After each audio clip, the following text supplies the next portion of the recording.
Godop iku minasyaiton setengah saking sifate setan wa inna syaiton lan sak temene setan iku khuliqa digawe sapa setan minan nari saking geni wa inna matudfa'u angin pesine iso dipateni apa naru geni bil ma'i kelawan banyu mulane faida godop mongko nalikane apa iku jenenge muring-muring sapa ahadukum salah sijine sira kabeh ya falyatawaddo mongko yekti nang age-age wudu sapa ahad rawahu Abu Dawud. Jadi dawuh Kanjeng Nabi, ketahuilah bahwa sesungguhnya marah-marah itu setengah saking daripada sifat setan. Setan iku digawe kok geni. Lah geni iku isone mati digebyur banyu.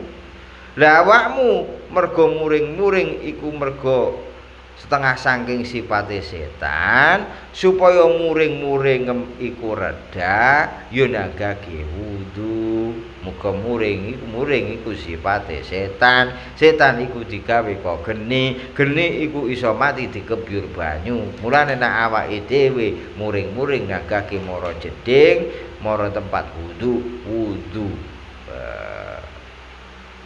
Insyaallah rodok mereda muring-muringe.